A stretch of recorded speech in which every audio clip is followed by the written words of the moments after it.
वर्ग 13 गाथा 6। जो पीछे प्रमाद नहीं करता। सम्मुअनि हेम की कथा, स्थान जेतवन। जेतवन बिहार में एक समय सम्मुअनि नामक थेर रहते थे। वे समय बेसमय अर्थात प्रातः या सायं न जानकर सदा झाड़ लगाया करते थे। थेर रेवत भी उस विहार में ठहरे हुए थे।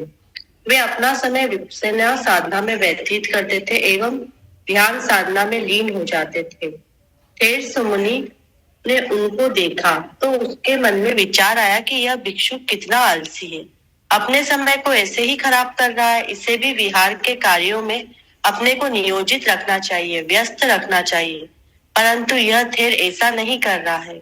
यह सोचकर थेर समुनि थेर रेवत के पास गया और बोला, भंते आप प्रमादी हो, लोगों के द्वारा दिए गए भोजन दान पर जीते हो और तुम्हारे मन में तनिक भी यह विचार नहीं आता कि कभी कभार तो विहार के किसी कोने में झाड़ू लगा देना चाहिए। थेर रेवत ने थेर सम्मनी को बैठाया और उसे समझाते हुए बोले, आवुस आवुस भिक्षु को सदा झाड़ू देते ही नहीं विचरना चाहिए। उसे प्रातः काल झाड़ू लगाकर भिक्षाटन कर भोजनोपरांत उसे स्कंदों के सत्य स्वरूप को पहचानने का यत्न भी करना चाहिए। रात्रि स्थान या दिन के स्थान में बैठकर उसे 32 आकारों का पाठ करके शरीर के क्षय व्यय को देखते हुए सायंकाल को उठकर अगर वह इच्छा करे तो पुनः झाड़ू लगा देना चाहिए। सदा झाड़ू न देकर अपने लिए भी अवकाश निकालना चाहिए। थेर सम्मुनि को रेवत की सलाह उचित लगी। वह ध्यान विपश्यना में रत हो गए और शीघ्र ही अहत्व को प्राप्त कर लिया। अब धीरे धीरे विहार के बहुत से स्थान गंदे होने लगे। अन्य भिक्षुओं को जब यह ज्ञात हुआ तो उन्होंने थेर सम्मुनि से पूछा, आवुस अब तुम पहले की तरह झाड़ू क्यों नहीं लगाते? अमुक अमुक स्थान गंदे हो गए हैं, वहां झाड़ू क्यों नहीं लगाते हो? थेर सम्मुनि बोले, आवुसो पहले मैं जानता नहीं था, मैंने प्रमाद में के समय में ऐसा किया है, अब मैं अप्रमादी हो गया हूँ। जब भिक्षुओं ने उसके मुंह से ऐसा सुना तो वे भगवान के पास गए और बोले, भगवान यह थेर अहत्व पाने की झूठी बात करते हैं। भगवान ने उन्हें कहा, भिक्षुओं सम्मुनि ने निश्चय ही अहत्व पा लिया है। मेरे पुत्र ने पहले प्रमाद के समय झाड़ू देते विचरण किया है, किंतु अब मार्ग फल के सुख से समय व्यतीत कर झाड़ू नहीं लगाता है। भिक्षुओं को धम्मोपदेश देते हुए भगवान ने कहा, जो पहले प्रमाद करके भी बाद में प्रमाद नहीं करता है, वह इस लोक को उसी प्रकार से प्रकाशित करता है जैसे कि बादलों से मुक्त हुआ चंद्रमा गगन को प्रकाशित करता है। ऐसे कहते हुए भगवान ने यह गाथा कही, योच पुब्बे पम जित्वा पश्चात सो नपम जति तोमम लोकम पभा सेति अभभा मुत्तो चंदिमा। जो पहले प्रमाद करके पीछे प्रमाद नहीं करता है, वह इस लोक को मेघ से मुक्त चंद्रमा की भांति प्रकाशित करता है।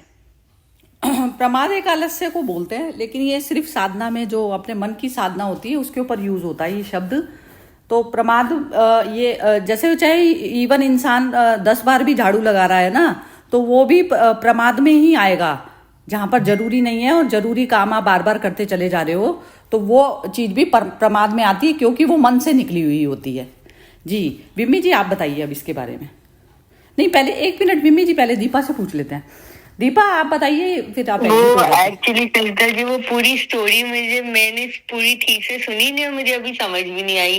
अच्छा। आप लोग बोलिए फिर मैं बता। तो फिर तो विम्मी को ही बोलते हैं। ठीक है सरिता जी आप समझाओ ये। मैं ना मैं भी थोड़ा सा ये समझ नहीं पा रही हूँ कि प्रमाद का जब इन्होंने कहा कि वो आलस्य और वो झाड़ू लगाने का, मतलब मेरे हिसाब से जो मुझे इस कहानी से समझ आया कि वो अपना समय जैसे सफाई उसमें ही वो एक ही काम को वो करने में बिताता था। तो ये कहा गया कि ध्यान में, क्योंकि दूसरे उसको देखे थे कि ये आलस्य वाला है, कुछ काम नहीं करता, विहार में कोई काम नहीं करता, तो वो उसने फिर उसको समझाया कि ये करने की जगह मतलब तो ध्यान में लीन हो जा। पर फिर वो गंदा होने लगा विहार, इतने सारे वो जब वो दूसरे भी वो उनकी लाइन पर आ गए तो वो विहार गंदा होने गए, वो मुझे समझ नहीं आया कि मेरे हिसाब से तो बाहर की सफाई भी जरूरी है, अंदर का शुद्धिकरण करना है और बाहर का भी करना है। तो जीते जी मतलब अपने उस सांसारिक जीवन में जीते हुए, क्योंकि ये बिहार में रह रहे हैं, तो वहां की सफाई के ऊपर भी ध्यान देना जरूरी है, और वो जो अंदर का अपना जो शुद्धिकरण कर रहे हैं वो भी। तो उसके अंदर एक इंसान अपने आप को वैसे टाइम कर ले कि जैसे वही पहले भी जैसे घर की स्त्रियां ऐसे ही करती थी कि सुबह उठ के अपना स्नान किया, पूजा पाठ मतलब घर के आंगन की पूरी सफाई की, फिर खाना बनाना शुरू करती थी। तो उसमें भी जो भी वो अपना काम कर रही है उसमें पूरी तरह से लग्न होके कर रही है। वो भी उनके लिए भी वही साधना मेडिटेशन वही तो था जब वो खाना बना रही है। तो पहले तो सफाई बाहर की और फिर अंदर का करना वो शुरू किया। तो वो भी मुझे लगता है वो जरूरी है। तो इसलिए मुझे वो कहानी का थोड़ा सा वो समझ नहीं आया कि क्यों ऐसे कहा गया कि ठीक है बाहर गंदा है तो गंदा है, कोई फर्क नहीं, मतलब तुम इसके अंदर, कि मुझे अब समझ आ गया, मैं पहले उसमें टाइम बिताता था या वेस्ट करता था।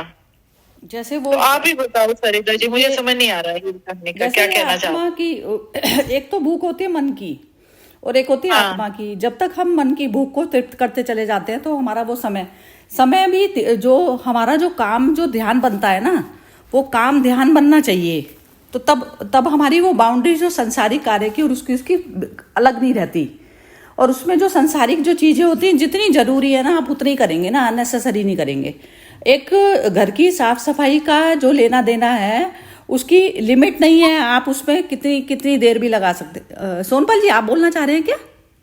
मैं ये कहना चाहता था कि एक बार कहानी वापस रिपीट हो सकती है, क्योंकि उसका सत्य यहाँ पे सब लोग अलग अलग बता रहे हैं। तो एक बार कहानी को अच्छे से समझना चाहिए, क्योंकि मैं एक बार में मैं भी नहीं समझ पाया हूँ। ओके ठीक है, तो फिर इसको एक बार दोबारा पढ़ते हैं। तो दोबारा चलो मैं पढ़ती हूँ, फिर आप लोग सब बताइएगा फिर, ठीक है? मैं पढ़ती हूँ। ये इसमें बोल रहे हैं, जो पीछे प्रमाद नहीं करता। समोजिनी थेर की कथा स्थान जेठवन। जेठवन विहार में एक समय समोजनी नामक थेर रहते थे। वे समय बेसमय अर्थात प्रातः या सायं ना जानकर सदा झाड़ लगाया करते थे। रेवत भी उस विहार में ठहरे हुए थे। वे अपना समय विपश्यना साधना में व्यतीत करते थे एवं ध्यान साधना में लीन हो जाते थे। समुजनी ने उनको देखा तो उनके मन में विचार आया कि यह भिक्षु कितना आलसी है, अपने समय को ऐसे ही खराब कर रहा है। इसे भी विहार के कार्यों में अपने को नियोजित रखना चाहिए, व्यस्त रखना चाहिए, परंतु यह थेर ऐसा नहीं कर रहा। यह सोचकर थेर समुजनी थेर रेवत के पास गया और बोला, भंते आप प्रमादी हो, लोगों के द्वारा दिए गए भोजन दान पर जीते हो और तुम्हारे मन में तनिक भी यह विचार नहीं आता कि कभी कभार तो विहार के किसी कोने में झाड़ू लगा देना चाहिए। रेवत ने थेर समुजनी को बैठाया और उसे समझाते हुए बोले, आप उस भिक्षु को सदा झाड़ू देते ही नहीं विचरना चाहिए। उसे प्रातःकाल झाड़ू लगाकर भिक्षाटन कर भोजन उपरांत उसे स्कंदों के सत्य स्वरूप को पहचानने का यत्न भी करना चाहिए। रात्रि स्थान या दिन के स्थान में बैठकर उसे 32 आकारों का पाठ करके शरीर के क्षय व्यय को देखते हुए सायंकाल को उठकर अगर वह इच्छा करे तो पुनः झाड़ू लगा देना चाहिए। सदा झाड़ू ना देकर अपने लिए भी अवकाश निकालना चाहिए। थेर समुजनी को रेवत की सलाह उचित लगी। वह ध्यान विपස්සना में रत हो गए और शीघ्र ही अरहत्व को प्राप्त कर लिया। अब धीरे धीरे विहार के बहुत से स्थान गंदे होने लगे। अन्य भिक्षुओं को जब यह ज्ञात हुआ तो उन्होंने थेर समुजनी से पूछा, आबूस अब तुम पहले की तरह झाड़ू क्यों नहीं लगाते हो? अमुक अमुक स्थान गंदे हो गए हैं, वहां झाड़ू क्यों नहीं लगाते हो? थेर समुजनी बोले, आबूसो पहले मैं जानता नहीं था, मैंने प्रमाद के समय में ऐसा किया है। अब मैं अप्रमादी हो गया हूँ। जब भिक्षुओं ने उसके मुंह से ऐसा सुना तो वे भगवान के पास गए और बोले, भगवान यह थेर अरहत्व पाने की झूठी बात करते हैं। भगवान ने उन्हें कहा, भिक्षुओं समुजनी ने निश्चय ही अरहत्व प्राप्त कर लिया है। मेरे पुत्र ने पहले प्रमाद के समय झाड़ू देते विचरण किया है, किंतु अब मार्ग फल के सुख से समय व्यतीत कर झाड़ू नहीं लगाता है। भिक्खुओं को धम्म उपदेश देते हुए भगवान ने कहा, जो पहले प्रमाद करके भी बाद में प्रमाद नहीं करता, वह इस लोक को उसी प्रकार से प्रकाशित करता है जैसे कि बादलों से मुक्त हुआ चंद्रमा गगन को प्रकाशित करता है। ऐसा कहते हुए भगवान ने एक गाथा कही, जो पहले प्रमाद करके पीछे प्रमाद नहीं करता, वह इस लोक को मेघ से मुक्त चंद्रमा की भांति प्रकाशित करता है। अब इसके बारे में ना थोड़ा सा एक्सप्लेनेशन पहले एक बार अनामिका से ही पूछते हैं। अनामिका, आप बताइए जरा। हाँ जी जय, मतलब मुझे इसमें ऐसा लग रहा है कि भगवान उसको ये मतलब ये उपदेश देना चाह रहे हैं इसलिए कि जैसे जो काम है उसको मतलब उसमें इतने ज्यादा भी रत्न मत हो जाओ कि काम ही करते रहो। उसमें से समय निकाल के जो आप बोलते हो ना, अपने अंदर की यात्रा करना, अपने आप को पहचानने के लिए भी मतलब समय व्यतीत करना चाहिए। तो ऐसा लग रहा है। बाकी अगर इस हिसाब से चले तो काम तो करना पड़ेगा। जैसे बिम्बी जी जो कंफ्यूज हो रहे थे, वही एक चीज ऐसा इसमें मुझे लग रहा है। बाकी मुझे ऐसा लगता है कि जो अपना जरूरत से ज्यादा उसमें अपनी एनर्जी वेस्ट नहीं करना है। एक प्रमाद और एक अप्रमाद से निकली हुई चीज होती है ना, जैसे उसमें डिसाइड करने वाला भी तो प्रमाद में है ना। भी डिसाइडिंग जो फैक्टर है, जो मैं हूं, वह यदि प्रमाद मतलब जब ज्ञान में नहीं हो आप, तो ज्ञान में नहीं हो तो आप उसको डिसाइड भी कैसे करेंगे, डिसाइड भी कैसे करेंगे ना। हाँ जी, दीपा जी आप बताइए जरा। दीपा जी आप बताइए। चलो जी, हर्षा जी बताएंगी। हाँ जी, हर्षा जी आप बताइए। मुझे एक इंसिडेंट याद आया कि ताराचंद बरजात्या जी माता जी के बहुत बड़े भक्त थे ना, तो वो बहुत अच्छे अच्छे पिक्चर्स जो भी बनाते थे, जैसे दोस्ती, जो भी पिक्चर था, जो भी उनका अच्छा आता था तो सब पहले आश्रम में आते थे, हम लोग देखते थे। तो उन्होंने माँ को बोला कि मैं कुछ काम सेवा करना चाहता हूँ। तो माता जी ने हंसकर बोला, तू क्या झाड़ू लगाएगा आश्रम का? तो बोले कि हाँ मैं लगाऊंगा आश्रम का झाड़ू। तो बोलते ये मैं इसलिए तुझे कह रहा हूँ कि तेरा जो अहम है ना, वो हमेशा जमीन में रहे। तू कभी ये नहीं समझा कि तू बहुत बड़ा आदमी हो गया है और कल तेरे से ये काम से पढ़ है तू।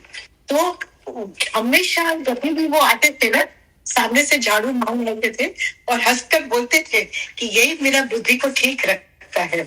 अभी दूसरा एक इंसिडेंट ऐसा हुआ कि एक A.R. मेहता कोई बहुत बड़े लॉयर थे जब शेरविंदो थे। मैंने पहले भी कहा था, इंग्लिश के मास्टर थे, लंदन रिटर्न, और गुजराती में भी बहुत बने वो थे। तो शेरविंदो को थोड़ा रिक्वेस्ट आ रहा था गुजरात के लोग से कि भाई आप है ना गुजराती में थोड़ा अनुवादन करो। तो उन्होंने कहा कि मैं ही कर सकता हूँ, आपके पास कौन है? तो शेरविंदो ने कहा, मेरा पास एक परम भक्त है जो आपके जैसा पढ़ा लिखा नहीं है, पर वो करेगा। वो तो बोला वो रेसलर एबी पुरानी, अम्बुबाई पुरानी, जो तो सब रेसलिंग सिखाता था और वो सब, और आपका स्टूडेंट था, वो क्या करेगा? तो बोला आप देखना वो सही करेगा क्योंकि उसके अंदर भक्ति भाव है। और तो बोला मैं क्या करूं? तो बोला डाइनिंग रूम में सब डिशेस वॉश करवा। तो गुस्सा होकर भाग ही गया। तो बोलता मैं ये सब काम करने थोड़ी ना आया हूँ, मैं इतना बड़ा लॉयर हूँ और वो। तो ये जो होता है ना कि ये जो रियलाइज जो रेवता जो है, जो रियलाइज जो स्वामी जी है वो बुद्धिस्ट का, तो वो उसको क्या बोलते हैं कि खाली कर्म, जैसे अनामिका ने कहा अच्छा से कि व्यर्थ समय खाली कुछ करने का नहीं होता है तो काम करते रहते हैं, चुपचाप बैठ कर रहना, ये भी बहुत बड़ी साधना है। तो वो उसको ये सिखाना चाहते थे कि अपना दरेक पल को व्यर्थ नहीं करना। जब कुछ नहीं करने का भी होता है तो भी शांति से बैठकर अपना अध्ययन करो और लिमिट मात्रा जो जरूरी है उतना करो। कछुआ जैसा बन जाओ। मुझे तो कछुआ का बहुत अच्छा ही लगता है हमेशा, कछुआ जैसा बन जाओ, जब जरूरत है तब बाहर निकलो, फिर अंदर चला जाओ। चलो जी, ठीक है। मोना जी आप बताइए।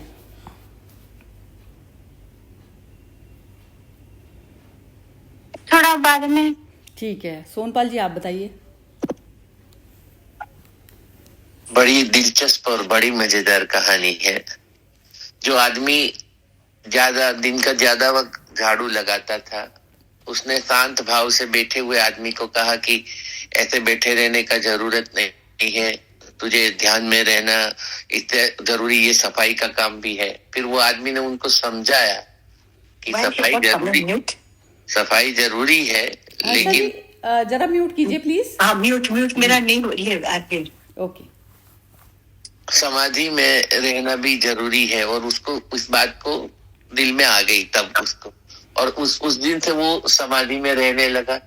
तो जो ओवर वर्क कर रहा था वो रीजनेबल वर्क करने लगा। तो उसका ओवर वर्क, किसी का काम चोरी हो गया है समूह जीवन में। एक आदमी ज्यादा झाड़ू लगाता है तो दूसरे हिस्से का आदमी जिसको झाड़ू लगाना था वो नहीं लगा रहा था, तभी आश्रम बाद में गंदा हो गया। तो दो चीज यहाँ पे मुझे सीखने को मिलती है कि जिंदगी हो या काम, कभी उसके अंदर इन्वॉल्व नहीं हो जाना है, अलग से रह के उसको देखना है। वो आदमी झाड़ू लगाने में इतना इन्वॉल्व हो गया कि उसका मूल मकसद भूल गया।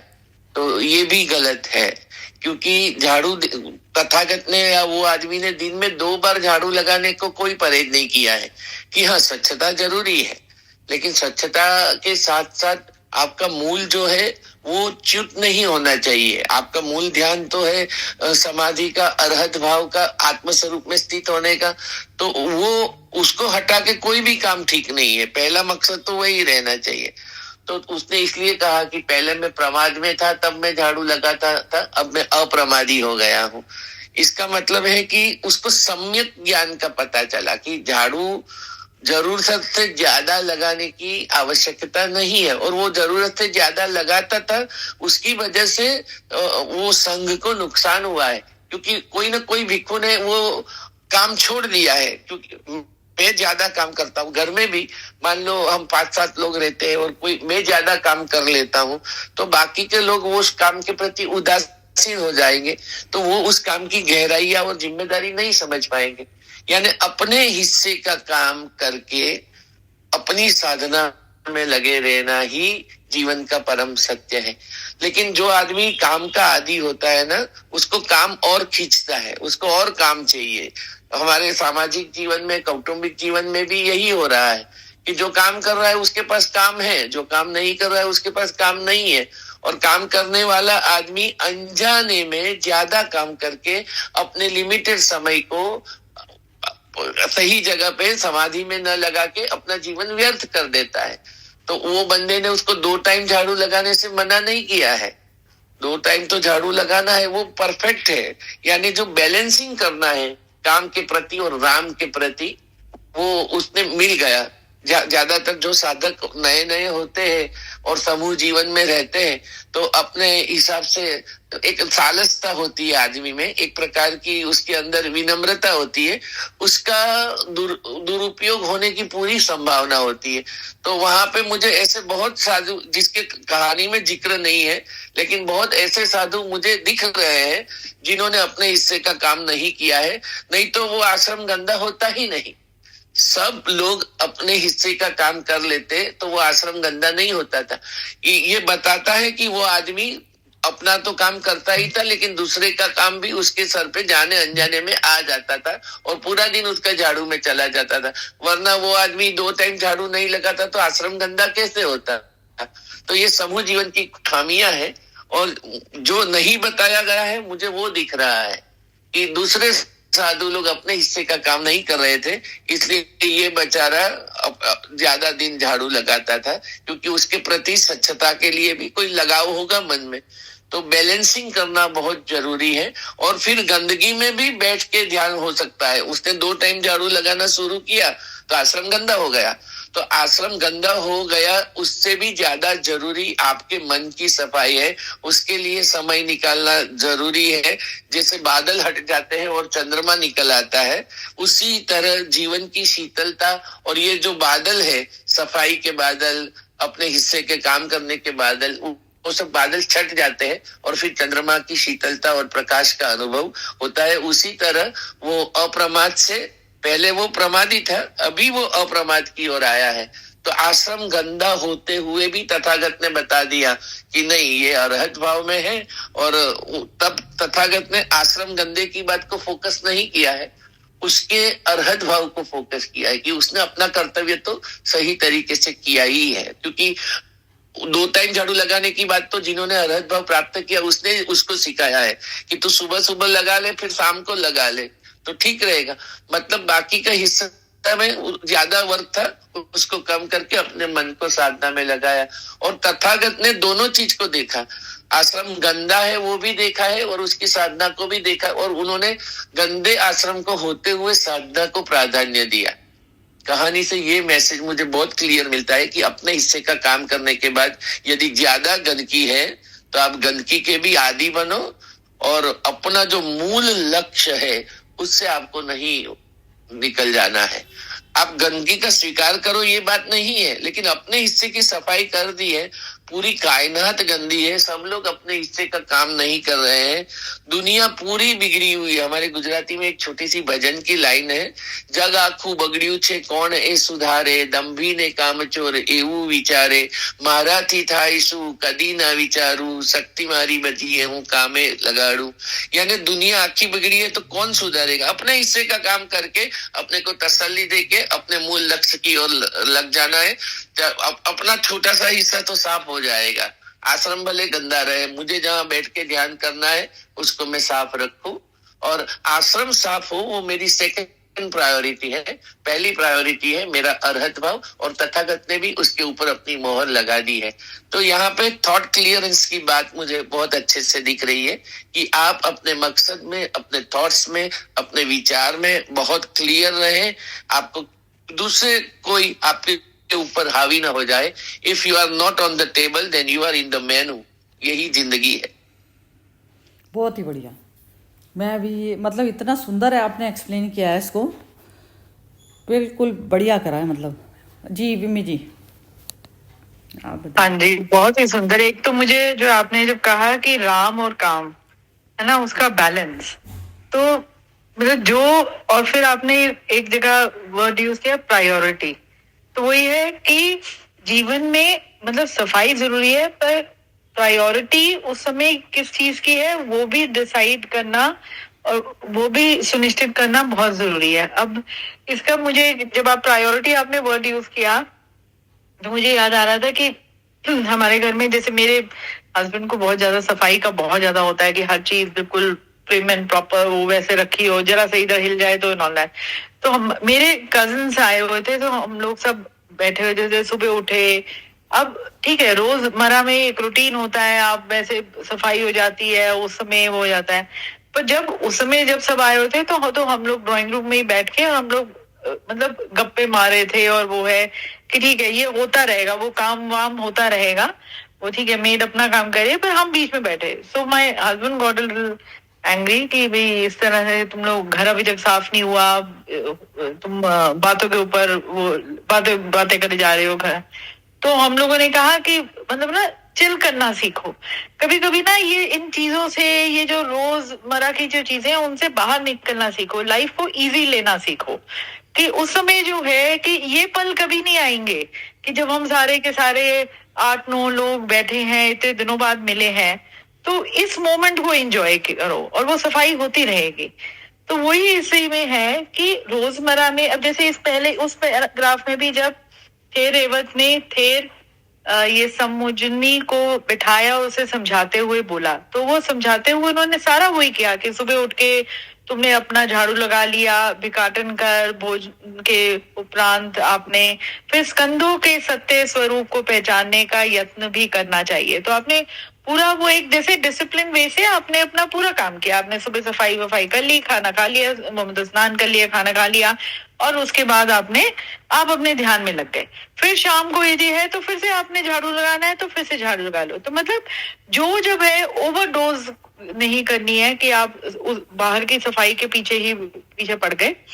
और फिर वही राम और काम का पूरा बैलेंस करते हुए, और जब ऐसा है कि जब आप उस लेवल से ऊपर आप उठ गए हो कि उस समय आपका ध्यान में ही हो, तो फिर वो बाहरी चीजें कोई मैटर नहीं करती कि कितनी क्या हो रहा है बाहर, तो आप उस मोमेंट को जी रहे हो। तो जो सफाई से जो लेके बाहर की सफाई को इग्नोर करने वाली बात जो इसमें जो वो कहा, वो एक बाहर की सफाई मतलब बाहर की चीजों की जो है वो आपको इफेक्ट नहीं कर रही, और आप उस मोमेंट को आप जी रहे हो और आप उसमें हो उस समय।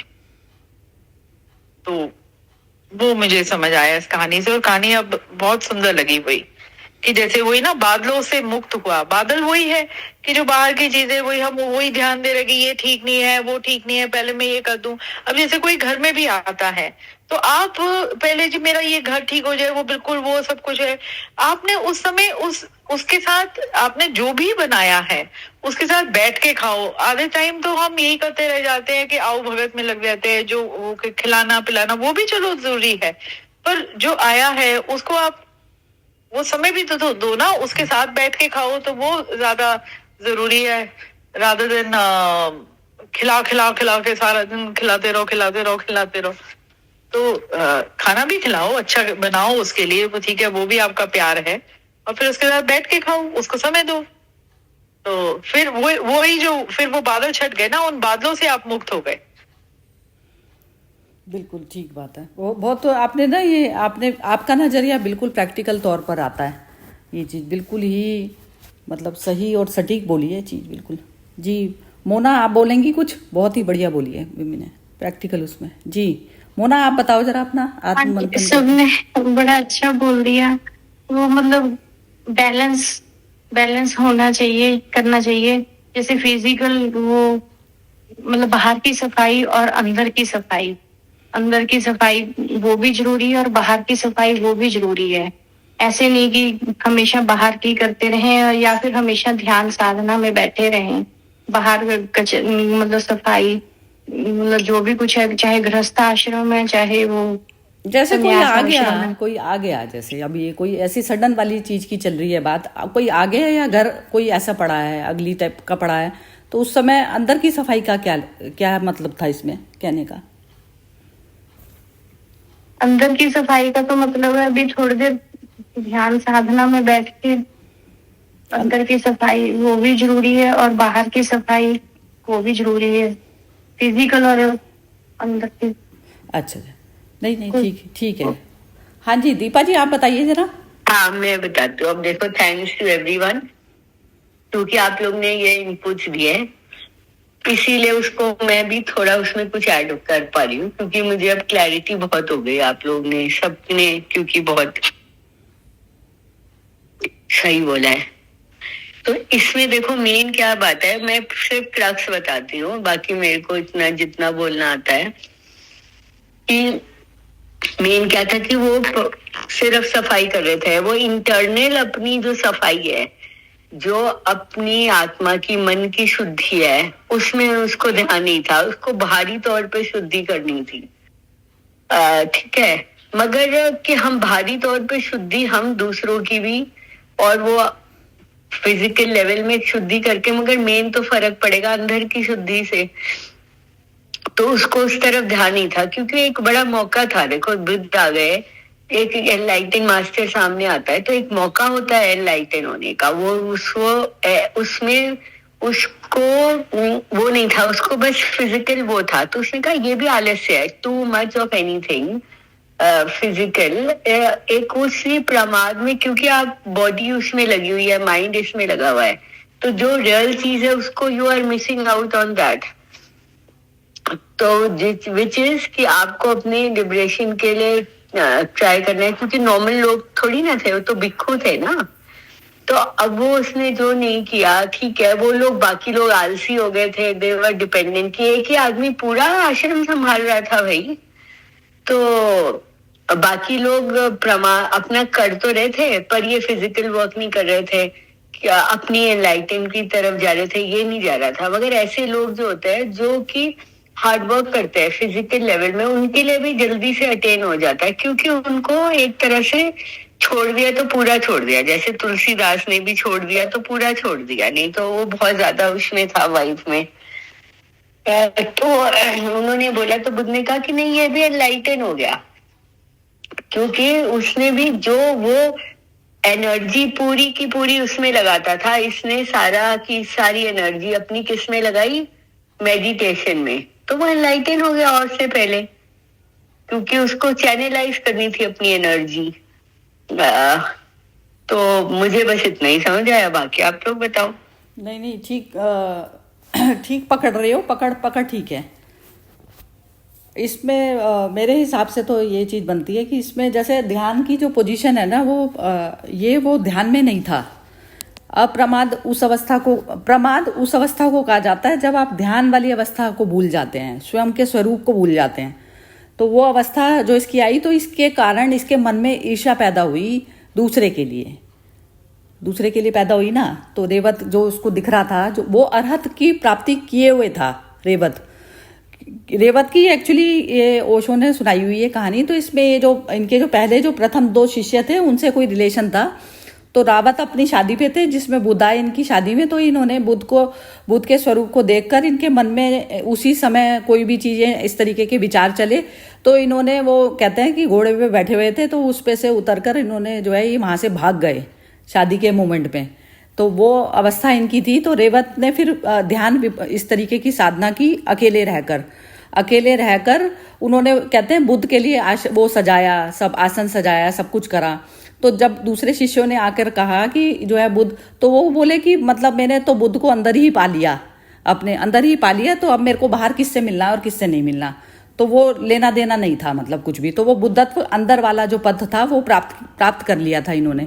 तो ऐसी अवस्था में जो मनुष्य रह रहा है, तो उसको तो दिख गई। अब वो यदि भिक्खु जो दूसरा वाला था वो कर रहा था, वो अपने मन के लिए कर रहा था ना। जो भी हम काम करते हैं ना, वो जो सोनपाल जी ने जो बात करी ना, वो तो बिल्कुल ही परफेक्ट है।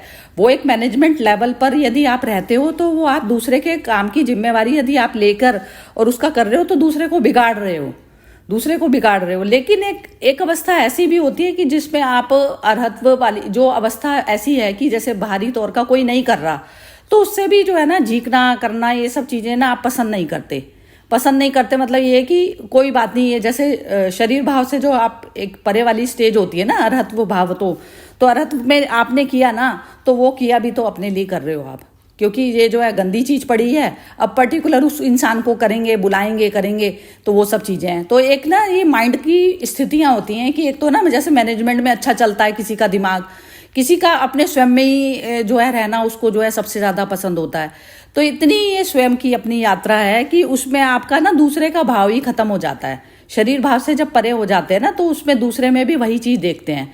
तो दूसरा जब जागेगा कि दूसरा मेरा काम कर रहा है, वो चीज है, तो वो अपने आप ही देर कर रहा है ना, डिले कर रहा है, अपने अरहत को प्राप्त करने के लिए डिले कर रहा है वो। और यदि सम्यक स्थिति में वह होगा, तो वो खुद ही उसके अंदर आंख आ जाएगी। तो उस साधना पथ पर चलते चलते ऐसी घटनाएं घटती हैं।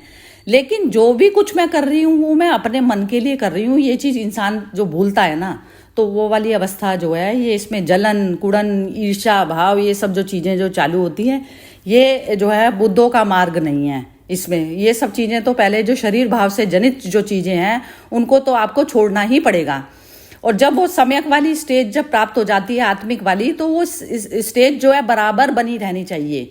वो बनी नहीं, ध्यान आपका मेन जो है लक्ष्य आपका ध्यान था। ऐसा रमन महर्षि के आश्रम में भी हुई थी कि फॉरेनर्स आते थे वहां पर, तो जैसे लोग वो शारीरिक सेवा को देते हैं ना, महत्व देते हैं, तो शारीरिक सेवा करते हुए में फिर वो आश्रम की मैनेजमेंट में लग जाते थे। तो वो कंप्लेंट उनके पास में जाती थी, तो वो बोलते थे कि ये जो है आपका मेन लक्ष्य यहाँ आने का क्या था, मेन अपने आप को स्वयं को जानना था ना लक्ष्य। तो वो फिर आप मन के जाल में फिर फंस गए। तो ये मन के जाल होते हैं। अभी ये जो मिम्मी जी ने जो उदाहरण दिया था, ये बिल्कुल परफेक्ट था। जैसे आपका जो लोग बैठे हैं आप उनको अटेंड कर रहे हैं, तो जब आप अरहत्व की प्राप्ति कर आप यदि आप उनको अटेंड करेंगे ना, तो आपको जो है ना उनकी फिजिकल नीड भी समझ में आएगी जो आए हुए हैं। और उनकी जो है, जैसे अब खाने पीने का है, तो आप खाना पीना उठ के बना लेंगे, चाहे वो बिजी भी हो, क्योंकि बेसिक नीड तो वो चीज़ फुलफिल होनी चाहिए। बाकी दूसरे काम जो है पेंडिंग में चल जाएंगे तो कुछ मैटर नहीं करती। तो इस तरीके से प्रायोरिटीज भी अपने आप ऑटोमेटिकली सेट हो जाती है जब हम ध्यान में होते हैं। ध्यान मतलब जीरो भाव, मन से ऊपर वाली स्टेज होती है ना ध्यान, तो वो मन के अंदर जो चीज चल रही है, अनइजीनेस हो रही है, भारी तौर की जो चीजें हो रही है, तो अनइजीनेस वो सारी मन की है। मन कहता है बार बार ये कर चीज, तो वो सारा चीज मन के बंधन से जब आप हटके ऊपर देखते हैं ना, तो तब पता चलती है। तो उसमें फिर वो सहजता जो है वो बहुत ज़्यादा जरूरी है। इसमें एनर्जी ना अननेसेसरी हम यूं ही बर्बाद करते रहते हैं। वो जो पर्सन जो आया हुआ है वो तो मतलब दूसरा वो पेंडिंग उस पर चला गया, और जो दूसरे काम थे मेरा, क्योंकि मेरे को अनइजीनेस इतनी ज़बरदस्त है कि 4 लोगों के आने पे मैं घर बिल्कुल ठीक रखना चाह रही हूँ, मैं अपने ही कीड़ों को साफ करने में लगी हुई हूँ। उस समय जो खड़ा है, जैसे परमात्मा खड़ा है द्वार पे, तो हमने उसको होल्ड पे रख दिया। ऐसे वाली चीज़ हम लोग खुद करते हैं रेगुलर लाइफ में, क्योंकि वो जो अनइजीनेस है उसकी इतनी आदत पड़ चुकी होती है रेगुलर उसकी चीज़ों की, कि वो उस आदतों से हम हट नहीं पाते। तो ये भी एक आदत है, मतलब मन एक आदत है, वो आदतों से बंधा होता है, तो वो हमेशा जो है अनइजी महसूस करता है। और उसमें जब उसका सब कुछ परफेक्ट होगा ना, इम्परफेक्ट में परफेक्ट रहना सीखना पड़ेगा, क्योंकि परफेक्ट हूं मैं। तो वो परफेक्ट जब तक वो आत्मिक स्टेज पे नहीं आते तो परफेक्शन उतरेगा कैसे? परफेक्शन उस अवस्था को कहा जाता है जहां पर भारी तौर का कूड़ा कचरा भी है, लेकिन आप जो है फिर भी शांति में है। बिल्कुल परम शांति वाली स्टेज यदि आपकी हटी है, वहां से परफेक्शन वाली जो स्टेज है वो हटनी ही नहीं चाहिए। अभी हमने जैसे कोई पेंटिंग ही बनाई, हम उसमें कहते हैं कि ये गड़बड़ हो गई, वो गड़बड़ हो गई। अब जो आनंद मैंने महसूस करा था उसको बनाने में, मैं इतनी आनंदित होकर बना रही थी, शरीर भाव मेरा भूला हुआ था उस समय, तो वो जो मेरे लिए जो टाइम जो गया था वो कितना आनंदित होकर गया था। मैं अब फिर मैं आनंद से बाहर निकल जाती हूँ, आनंद से बाहरी अवस्था में चली जाती हूँ, कि जब मैं देखती हूँ कि मैंने कैसी बनाई करके, तो उसी में ही मेरे को उसमें दोष दिखाई देने लग जाते हैं। तो दोष किस में हुआ? तो ये अवस्था जो है पता चलनी चाहिए। मतलब ये प्रैक्टिकल वे में ना, एक तो इनका बहुत अच्छा लगा मुझे, और सोनपाल जी ने जो इस तरीके से जो बताया था ना वो बहुत ही बढ़िया था। लेकिन मुझे ऐसा लगता है कि जैसे ऊपर वाली जो उससे ऊपर की जो स्टेज भी आती है ना, तो उसमें ये हो जाता है दूसरे का भाव ही खत्म हो जाता है ना वो। जी, अब इस पे जरा दोबारा एक बार रोशनी डाल लेते हैं। जी सोनपाल जी आप बोल रहे हैं। जब आपने बताया ना कि इम्परफेक्ट होते हुए भी परफेक्ट रहना है, तो मुझे एक चीज याद आई। जैसे हम ज्योमेट्री पढ़ते हैं, उसमें स्ट्रेट लाइन आती है, सर्कल आता है, लेकिन नेचर में कोई स्ट्रेट लाइन नहीं है, कोई सर्कल नहीं है। देखो, यानी जो प्रकृति है वो इम्परफेक्ट में ही चल रही है, लेकिन उसके साथ एक सिविलाइजेशन हुआ, तब एक परफेक्शन का ख्याल इंसान के दिमाग में आया, स्ट्रेट लाइन का और सर्कल का। लेकिन आप वो परफेक्शन को रियल लाइफ में एडॉप्ट करना चाहोगे तो मुश्किल हो जाएगा, क्योंकि perfection is an utopian state, it's an ideal state, it is not actual. तो एक ख्याल के लिए वो जरूरी है कि ये परफेक्ट स्टेट है। जैसे एक परफेक्ट स्टेट के लिए सर्कल कैसा है वो हमें बताया ज्योमेट्री ने, और स्ट्रेट लाइन बताई। लेकिन अब नेचर में पहाड़ी देखो, नदियां देखो, जमीन देखो, भूभाग देखो, रण प्रदेश देखो, वहां पे कोई सर्कल या कोई स्ट्रेट लाइन नहीं मिलेगी आपको। लेकिन ये एक सिविलाइजेशन के बतौर इंसान के दिमाग का जो विकास हुआ ना, तब उसे परफेक्शन का ख्याल आया।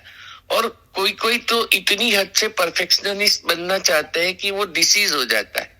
तो परफेक्शन वो नेचर का भी स्वभाव नहीं है, लेकिन गति टुवर्ड्स परफेक्शन करनी है।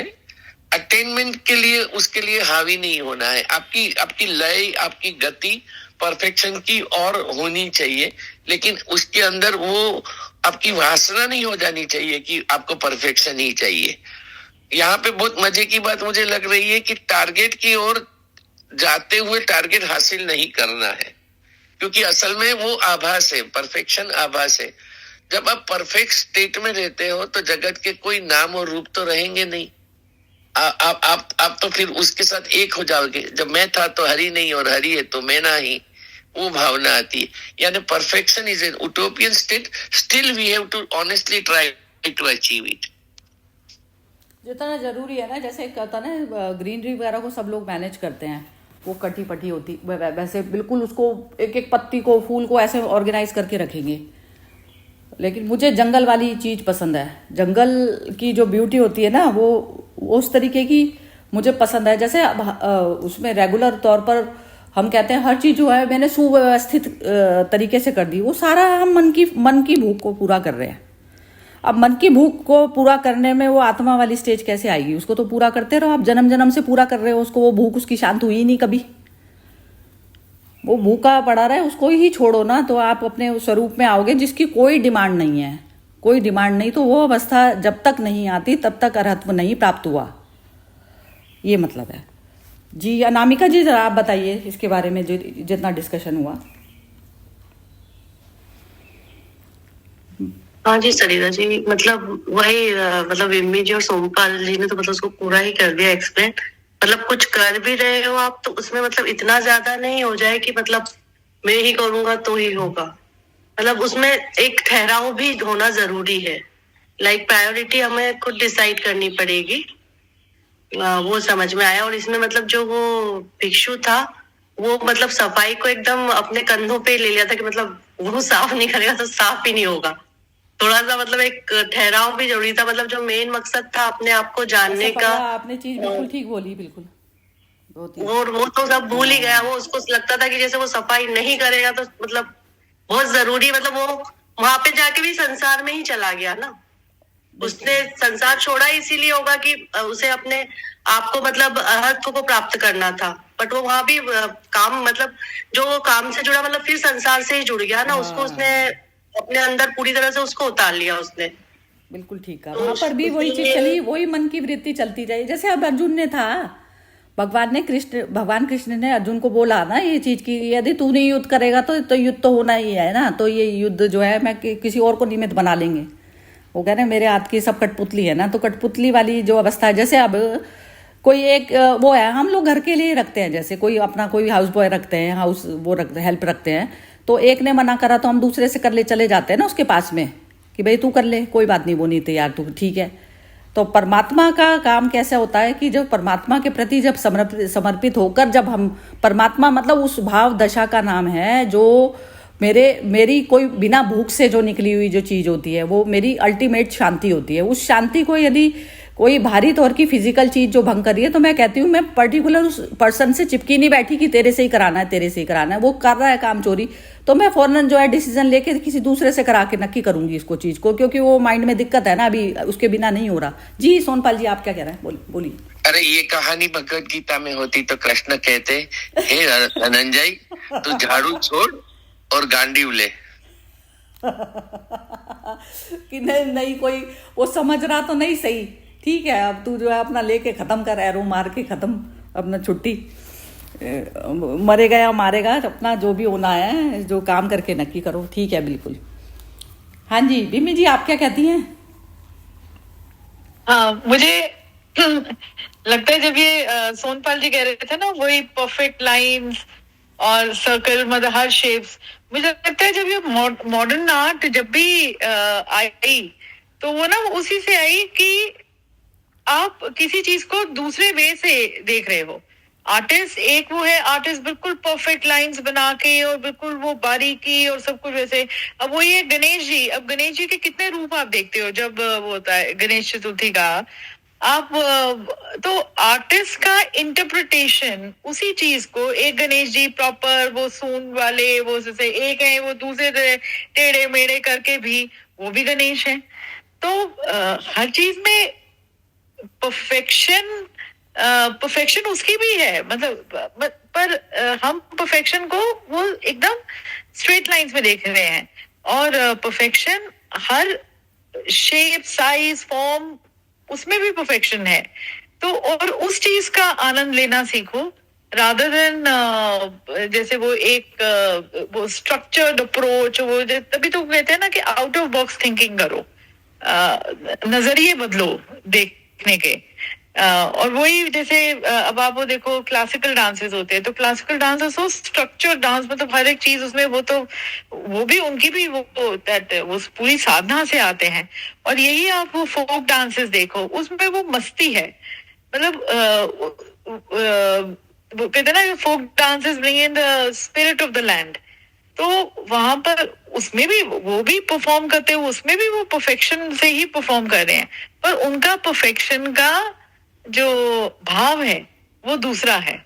तो यही है कि प्रकृति में हर चीज हर शेप साइज की है, तो इतनी ज्यादा अपनी जब आप बिल्कुल वो परफेक्ट वो करके संकीर्णताओं में घुसते रहते हो और वो जो आपने क्वेश्चन भी पूछा था कि कोई अचानक आ जाए, तो कोई जो अचानक आया है और मेरा घर गंदा भी है, ठीक है, आपने ठीक है वो थोड़ा घर गंदा in the sense drawing room में क्वेश्चन इधर उधर है, आपने चीजें रख दी है, पर वो आया है आपसे बात करने, वो आपके घर को देखने नहीं आया, या वो घर के पता नहीं किस वही है कि आप जो कह रहे थे ना कि कोई आया, आपने भगवान को ही वहां पर रोक दिया कि अभी तो रुक, मैं पहले ये ठीक कर रहा हूँ, ये वो कर रहा हूँ। आपने भगवान तो कभी उस बात से खुश हो ही नहीं रहे कि आप उसको जी इतना कुछ खिला रहे हो या वो कर रहे हो, या ये जो तिरुपति में जाके लोग इतने दान वान करते हैं वो है, वो तो शबरी के बेर से झूठे बेर खा के भी खुश है, या आपने उसको ऐसे ही ध्यान में रख लिया तो वो उससे भी खुश है। तो वही है कि जिंदगी में ईज आउट करना सीखे, छोटी छोटी चीजों को एंजॉय करना सीखें, उन पलों को एंजॉय करना सीखें, रादर वो परफेक्शन के पीछे भागते रहें। ठीक है, कोई प्लान वे से आ रहा है, आपके घर में आ रहा है, तो आप पूरी तैयारी करोगे, तब आप सफाई भी करोगे अच्छी तरह से, आप पूरा प्लानिंग करोगे कि खाने में मैं ये बनाऊं वो बनाऊं, वही जो मैंने पहले कहा, उसमें भी आपका वो प्यार ही है कि आप पूरा सोच रहे हो, उस वजह से प्लान कर रहे हो। पर फिर उस समय जब वो कोई आ गया या अचानक आ गया या उसके बाद, तो फिर छोड़ना सीखो, मतलब ठीक है हो रहा है, फिर then flow, that is what I. इस पे ना ये होती है, जैसे मैं तो मैं बहुत है ना, बहुत ज्यादा बदमाश वाली बात है। पता क्या होता है, जैसे कोई इंसान ना घर के लिए आया है, तो और कोई इंसान आपके खाने पीने की उसके हिसाब से आया है, कोई आपसे ही मिलने के लिए आया है, तो वो हर इंसान जो आने वाला है ना, उसकी भी मनस्थिति हमें काफी हद तक पता होती चल जाती है। हाँ, पता होती है कि कोई मेरे स्टेटस के हिसाब से आया है, जैसे ये चीज होती है। तो जैसे कोई वैसा वाला है ना जो बहुत ज्यादा सफाई पसंद है, मैं खुद सफाई पसंद हूँ, लेकिन उस समय में बिल्कुल भी सफाई नहीं करती, सच बता रही हूँ आपको, मतलब बिल्कुल नहीं। और जो कोई खाने के लिए, जैसे कोई खाने वगैरह की कोई चीज पसंद है, तो उस समय पर्टिकुलर वो नहीं, जब तक वो प्रेम वाले रिश्ते पे नहीं आएगा ना, तो तब तक उस इंसान की जो है मेरे माइंड में कोई वैल्यू नहीं होती, जो स्थूल चीजों के हिसाब से जो चलता है। तो वो पर्सन की वैल्यू मेरी तो तभी है जब वो सिर्फ मुझसे मिलने आ रहा है, मतलब वो मेरे क्या पहना है नहीं पहना है कुछ मैटर नहीं करती है चीजें, और ना मेरी क्वालिटीज के हिसाब से नहीं आ रहा, जो मुझसे मिलने आ रहा है बस। तो वो उसकी जो प्यार होता है ना, वो एक अलग चीज होती है। तो वो बस इंसान 1 to 1। और पता क्या होता है, ये भी जब हम अटेंड करते हैं तो हम अपनी मनस्थिति के हिसाब से अटेंड करते हैं। हम यदि घर की सफाई को प्रायोरिटी दिए पड़े ना, हम घर के काम में लग जाएंगे, उसका देखेंगे ही नहीं कि उसको क्या चाय पानी देना है, भूल पड़ जाएगी उस समय, तो वो घर के उसमें ही लग जाएगा, डेकोरेशन में ही बस। तो ये भी ना इम्बैलेंस से ही आती है, सारी चीजें इम्बैलेंस से आती हैं। अब इम्बैलेंस जो चीज है उसमें मैं जो है बैलेंस बनाना पड़ता है मुझे, तो बनाना पड़ेगा, वो आत्मा भाव के बिना आएगा ही नहीं, बैलेंस से आएगा ही नहीं वो वहां से। प्रायोरिटीज आपको पता होनी चाहिए। एक इंसान सडनली जो है एकदम बहुत ही भूखा इंसान आ गया, अब उसको खाने की नीड थी, आपके घर की नहीं थी ना नीड, घर का नहीं था लेना देना, कुछ भी नहीं था, तो आपको ना तो दिखेगी, और आप क्योंकि खुद ही अंधे बन के बैठे हुए हो, तो अंधा को क्या देखेगा, तो वो अवस्था होती है। तो इसलिए जागृतता जो है इतनी ज्यादा जरूरी है, ये जागृत होना इतना ज्यादा जरूरी है कि आप कहते हैं कि जैसे किसी को जगा दिया ना आपने, तो आपने सब कुछ कर दिया, कुछ भी मत करो किसी का भी, ना शरीर की सेवा करो ना कुछ करो, कुछ भी मत करो, सिर्फ जगा दो किसी भी इंसान को। तो जगाना जो है मेन मैटर होता है, यही सबसे बड़ा काम होता है बस, बाकी कुछ भी नहीं होता। जगा दोगे वो अपने आप ही ठीक चलेगा, फिर वो गिर पड़ के नहीं चलेगा। वही मैं जो कही थी ना, जैसे मॉडर्न आर्ट में भी वो टेढ़ी मेढ़ी लाइनों में भी तो मुझे कृष्ण दिख रहे हैं, टेढ़ी मेढ़ी लाइनों में भी तो मुझे गणेश दिख रहे हैं, ब्यूटी थोड़ा कि अब बच्चा ही जैसे कोई चीज बनाता है तो हम खुद कितना अप्रिशिएट करते हैं कि उससे भोलेपन से निकली हुई है चीज, तो वो है ना। और जागृत मनुष्य का तो बहुत ही वैसा होता है, वो उसको सब चीजें, वो सबको एब्जॉर्व कर जाता है, उसके लिए कोई छोटा बड़ा नहीं, क्योंकि उसको आत्म तत्व ही दिख रहा होता है उसके अंदर। कोई कितना ही बेकार इंसान मनुष्य नहीं आ जाएगा ना, तो उसको नफरत नहीं पैदा होती, अंदर आती ही नहीं नफरत उसके, वो चाहे बेशक अटका पड़ा है किसी भी चीज पे। जैसे अब हम लोग भी बोलते हैं ना, जैसे किसी भी इंसान के बारे में कि कोई पॉलिटिशियंस में ही आ जाती हैं चीजें, तो बस वो पता चलता है कि ये बस दयनीय स्थिति वाला ही है, कि इसकी तो अभी यात्रा शुरू भी नहीं हुई, अभी ये इन्हीं चीजों को पकड़े बैठा है, तो वो अवस्था आती ही नहीं, अंदर से गुस्सा तो आना ही बंद हो जाता है। हाँ जी, अब कौन बचा अब इसमें? हर्षा जी और ये पहले एक बार मोना से पूछते हैं। हाँ मोना, आप बताइए जरा। नहीं, वही मतलब ये तो मुझे भी मालूम है, जैसे वो कोई मतलब किसी भिखारी को भीख देने से अच्छा उसको वैसे थोड़ा सा उसको उस लाइन पे लेके आना, ताकि वो अपना मतलब वो कर सके, जीवन अच्छे से चला सके, उसी हिसाब से उसको मतलब वो रास्ता दिखाना हो उसको, ताकि उसको आगे से भीख की जरूरत ही ना ऐसे पड़े, मतलब उसको ऐसे अंदर से वो करना, हाँ मतलब पैसे दे के हेल्प नहीं, वैसे उसको समझा के। हाँ हाँ, मतलब वो ध्यान आंख दे। है, वो वाली मतलब दृष्टि है कि उसमें ये चीज दिख जाती है ना, तो वो दृष्टि क्लियर की बात हो गई ना, तो दृष्टि क्लियर होनी जरूरी है। वो ज्यादा जरूरी है, वो फिर आगे के लिए उसको जरूरत नहीं पड़ेगी, वो एक बार का भीख दे के तो। हाँ बिल्कुल ठीक है। हम्म, दीपा आप बोलेंगी?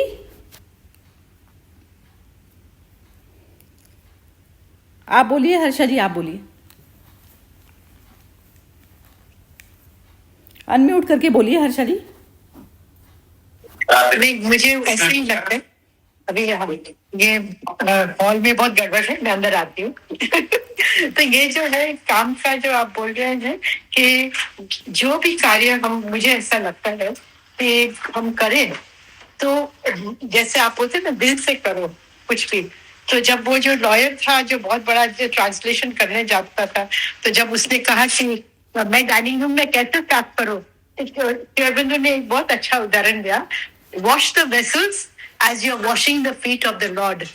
माने कृष्ण का पाँव आप धो रहे हो ना, ऐसे आप सब बासन धोए, क्योंकि साधक के बासन जो होते ना, तो सब लोग अपना क्लियर करते, पर तो भी एक जन को धोना तो पड़ता ही है सब।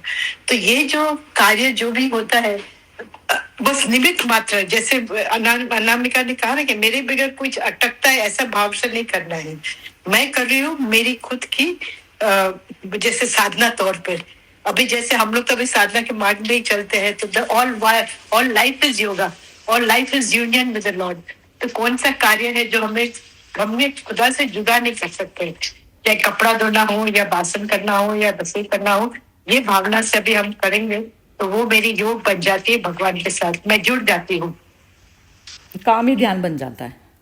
हाँ, वही काम ही ध्यान बन जाता है। ठीक है, बस काम पे ध्यान बन जाता हाँ है। जी। और किसी को कुछ बोलना है तो बोलिए, अनामिका जी, सोनपाल जी, दीपा। 3 बजे जी, कोई बोलना चाह रहा है?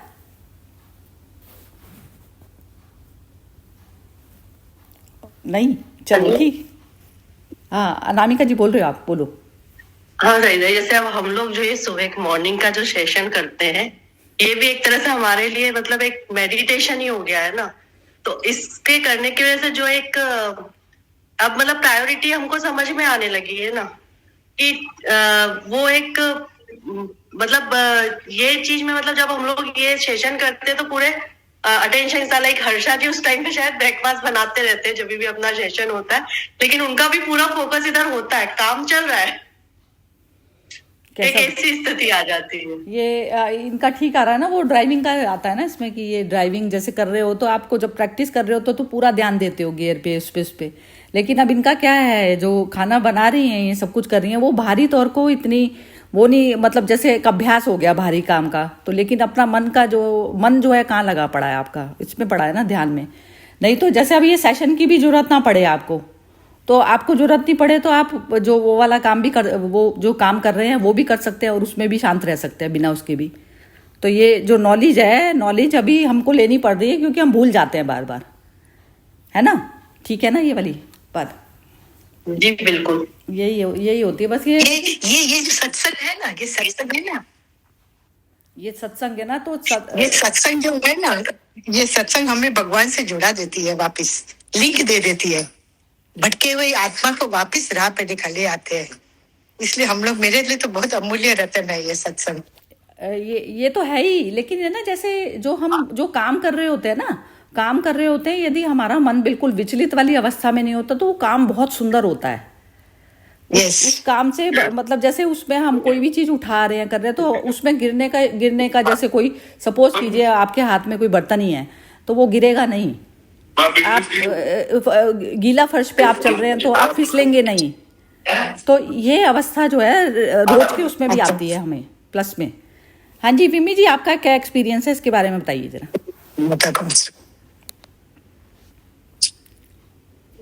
नहीं, मेरा कुछ नहीं। जैसे ध्यान वाली अवस्था में कोई काम करें तो काम की क्या शेप होती है उसमें, जैसे आप तो रहती हैं ना इसमें, ध्यान वाली अवस्था में आप कोई भी काम करें तो मतलब वही है ना, आप उस मोमेंट में हो तब तो बिल्कुल आपको इतनी क्लैरिटी आ जाती है ना, आपका मतलब जैसे आंख कान सब कुछ जैसे वो खुले होते हैं हाँ। और चीज की वो एब्जॉर्प्शन हो रही होती है। अब जो पर्सन कह रहा है, क्योंकि जैसे मैं अपने काम में तो क्या होता है कि बोल रहा होता है तो मुझे उसके बाद थोड़ा सा इंटरप्रेट भी करना होता है और फिर मैं दूसरे स्पीकर को बुलाती हूँ। तो उस समय सुनना, और यदि मैं उस समय किसी कारण वजह से नहीं सुन पाई तो मैं उसकी जो वो मुझे खुद ही लग जाता है कि मैं सही तरीके से ग्रास्प मैंने नहीं किया, और जो मैंने सो कॉल कंक्लूडिंग रिमार्क्स बोले वो मैंने वो सही नहीं बोले, मतलब मुझे खुद ही लग जाता है। तो वो और जब आप ध्यान में होते हो ना तो पूरा जैसे वो एक पूरा वो 360 डिग्री व्यू या एक होलिस्टिक व्यू उसकी बात का किसी की वो समझ आ जाता है आ बिल्कुल। गई ना समझ में? ही देखो कितनी अच्छी बोली आपने बात, यही यही मेरे को उम्मीद थी आपसे जी। सोनपाल जी आप क्या कह रहे हैं? हाँ, वो जनक राजा याद आ गए कि संसार में दिखते हैं लिप्त लेकिन उसका मन परफेक्ट परफेक्ट। और लिफ्ट ही हो ना, लिफ्ट हो गए तो फिर वो सब कुछ परफेक्ट वो दिख गया। लिफ्ट होना ही तो है। परफेक्ट है, बहुत ही ये जो ध्यान की एक्सप्लेनेशन हुई ना बहुत ही सुंदर की, ये आपने आपको पता भी नहीं चला कि आपने क्या कर दी एक्सप्लेनेशन, बहुत ही बढ़िया। चलिए ठीक है, कल का तो ऑफ रहेगा और बिम्मी जी आप बात करेंगी उनसे सुरेश जी हाँ से? जी मैं करती हूँ। ठीक है। हाँ जी। अच्छा बाई चांस वो पुष्कर की तरफ पर जाना है शायद, तो वो यदि होगा तो सेशन आप लोग कर लीजिएगा प्लीज़, मैं उस पर कर दूंगी, रिकॉर्डिंग पे तो लगा दूंगी लेकिन मैं मतलब अटेंड नहीं कर पाऊंगी शायद। तो बिम्मी जी लेकिन आप बात कर लीजिएगा, वो सुरेश जी के अपने लोग भी होते हैं काफ़ी, ठीक है? हाँ मैंने भी इनफैक्ट आज किसी को डाला था, she was supposed to come, उसने मुझे कहा था जैस्मिन अच्छा ने उसका ना मैसेज आया हुआ है उसका, वो कह रही थी कि लिंक नहीं हो पा रहा ऐड। अच्छा मैंने तो उसको अच्छा भेजा था sorry link. I didn't join because it didn't open, तो अच्छा ओपन नहीं हुआ उसका लिंक। तो उसने हाँ अच्छा पता नहीं कैसे नहीं हुआ, वैसे तो लिंक चलो ठीक मैंने है। वही लिंक भेज दिया था उसको, फिर से कल का दूसरा परसों का भेज दूंगी दूसरा। हाँ नहीं नहीं लिंक तो वही उनको भी, सुरेश जी को भी वही लिंक देना पड़ेगा, नीना गुप्ता का। हाँ हाँ ठीक है, ओके जी, ओके ओके बिम्मी जी, ओके ओके, जय श्री कृष्णा सभी को। जय श्री कृष्ण।